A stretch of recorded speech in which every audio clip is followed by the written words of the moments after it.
9 मार्च New Zealand आउ India match हम final match तो जितियो न्यूजीलैंड ग्यारंटी सहित कहूँ जार पैसा लगार अच्छे न्यूजीलैंड लगे दियो जितियो फाइनल न जितियो जदि चुट्टी देखा ना न्यूजीलैंड जितियो फाइनल जदि चुट्टी आ ये निश दाढ़ी किसी रही सब नंडा हो भल कर रख 9 तारिख की कथबार्ता ठीक अच्छे फ्रेंड्स शुणी पार्ल तो ये कौन कहला जे न्यूजीलैंड आउ इंडिया मैच अच्छी 9 तारिख की तो बाल आउ निश नंडा हो चल ठीक अच्छे आज 9 तारिख होगा इंडिया तो विन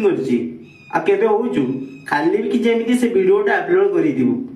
नंडा होदी नंडा न हो पारू ये कौन देखु ना डीआरएल एमती चलेबी आउ इे पुरेबी तू इंडिया लोक नुह कि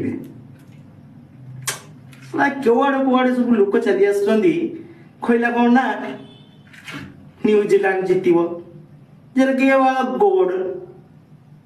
काली नंडा होगी जर अपलोड करती वीडियोटा मुझे देखी जर काली है।